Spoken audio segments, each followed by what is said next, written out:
Salam, selamat pagi. Selamat berjumpa kembali dalam renungan firman Tuhan Jemaat Sion Penajam. Hari ini Senin tanggal 7 Juni tahun 2021. Saudara-saudara yang kasih dalam Tuhan, sebelum kita memulai segala tugas dan tanggung jawab kita hari ini, mari sejenak kita tunduk kepala untuk membaca dan mendengarkan firman Tuhan.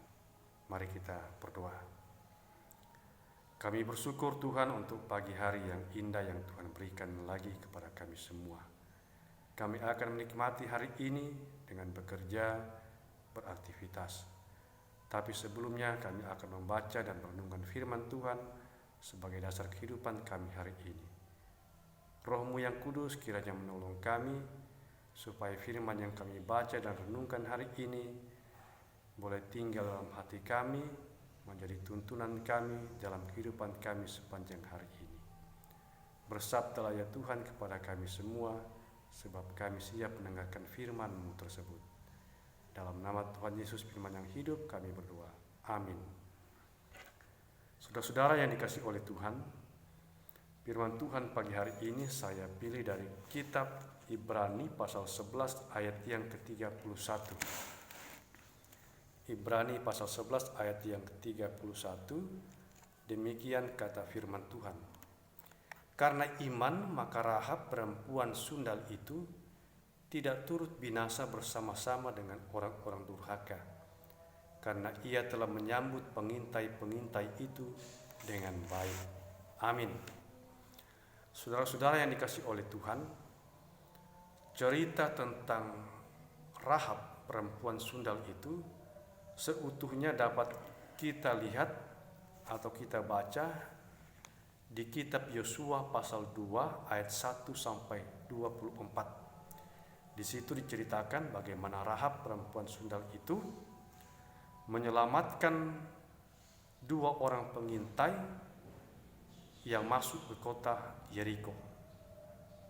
Setelah itu ada perjanjian di antara mereka bahwa ketika Rahab menyelamatkan dua pengintai itu, Rahab memohon dan mengharapkan kiranya Tuhan juga akan menyelamatkan dirinya dan keluarga-keluarganya yang ada dalam rumah tersebut.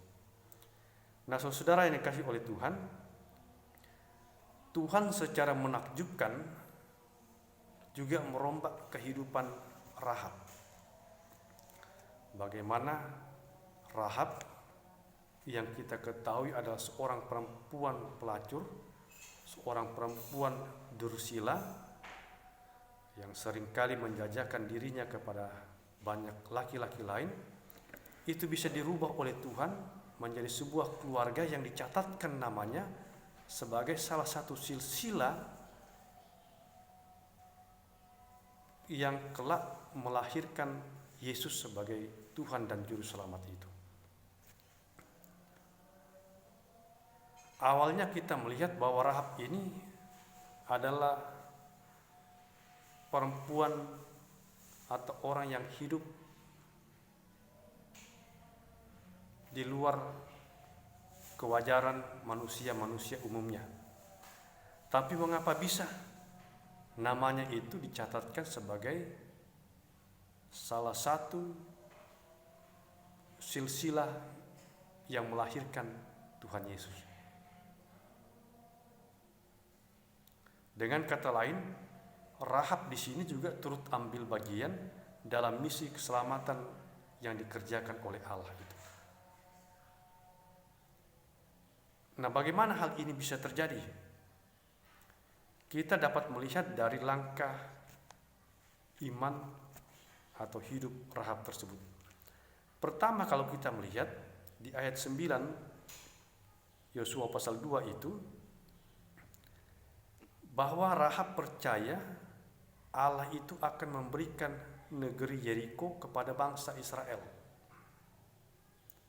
Karena cerita tentang bangsa Israel ini itu sudah didengar oleh Rahab dan keluarganya dari bangsa-bangsa lain di sekitar mereka, bahwa Allah Israel itu adalah Allah yang dahsyat, yang kuat dan berkuasa dan bisa mengatasi segala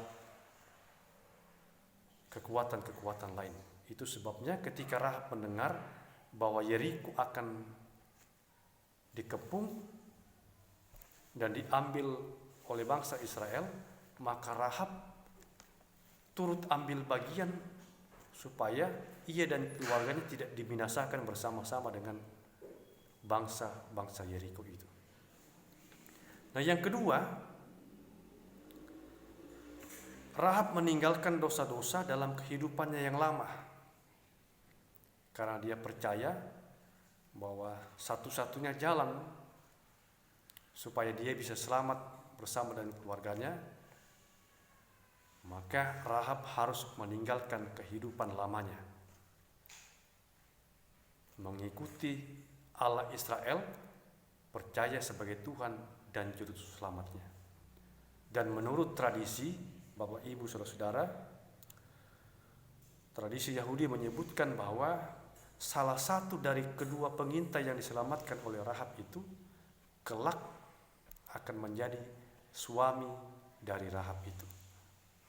Itulah sebabnya mengapa Rahab termasuk salah seorang perempuan yang disebutkan, dicatatkan namanya dalam silsilah kelahiran Tuhan Yesus itu. Artinya ia bukan lagi perempuan sundal, karena kehidupan Rahab yang kotor, yang lama itu telah berubah menjadi sebuah alat Tuhan yang berharga di hadapannya. Nah, saudara yang kasih dalam Tuhan, dari cerita ini sebagai orang percaya kita juga bisa mengalami perubahan hidup yang luar biasa seperti Rahab itu. Kalau kita mempunyai masa lalu kehidupan yang kotor, yang dipenuhi dengan dosa-dosa, dan kita tidak mampu menghilangkan semua itu, maka belajarlah dari kitab Rahab ini, dari kisah Rahab ini, kitab Yosua ini, bahwa Rahab perempuan sundal itu bisa dirubah hidupnya oleh Tuhan dan dipakai oleh Tuhan menjadi alat atau bagian dari misi penyelamatan Allah terhadap manusia. Kita semua Bapak Ibu bisa juga dipakai oleh Allah menjadi misi dari penyelamatan Allah terhadap manusia. Siapapun dia, walaupun latar belakangnya dipenuhi dengan berbagai macam kehidupan yang kotor, yang pelik dengan dosa, tapi semua bisa dirubah, semua bisa dihapus oleh Allah dalam sekejap, dan kita dicatatkan sebagai bagian dari karya Allah terhadap manusia itu. Ada banyak contoh di Alkitab saya kira yang bisa menerangkan bagaimana seseorang itu dulunya hidupnya kotor, rusak, tapi dipakai oleh Allah menjadi misi dalam mewartakan Injil Allah kepada manusia-manusia. Semoga cerita tentang Rahab ini memotivasi kita untuk terus berkarya dalam kehidupan ini tanpa pernah melihat ke belakang akan dosa-dosa yang pernah kita lakukan. Tuhan memberkati firman-Nya dan memberkati kita semua. Amin. Mari kita berdoa. Terima kasih untuk firman-Mu ini Tuhan. Semoga Roh-Mu yang kudus memeteraikannya dalam hati dan pikiran kami, supaya kami selalu merenungkannya dan memperkatakannya dalam hidup kami, bahwa Tuhan tidak pernah meninggalkan kami sekalipun kami sering menyakiti dan mengecewakan Tuhan dalam hidup kami. Semoga kisah tentang Rahab ini juga senantiasa mendorong kami untuk terus melayani Tuhan dalam kehidupan kami. Dan kami percaya bahwa Tuhan mampu mengubah hidup kami dari yang buruk menjadi yang begitu berarti di hadapan Tuhan, bahkan di hadapan manusia. Pakai kami terus Tuhan untuk menjadi sarana alat kekuatan-Mu dalam mewartakan firman Tuhan bagi saudara-saudara kami, bahkan dimanapun Tuhan menempatkan kami.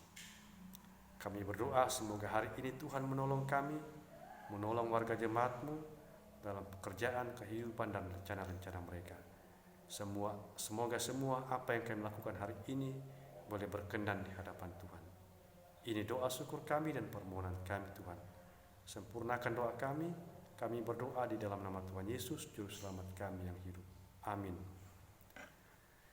Demikian refresh kita pagi hari ini, selamat berjumpa.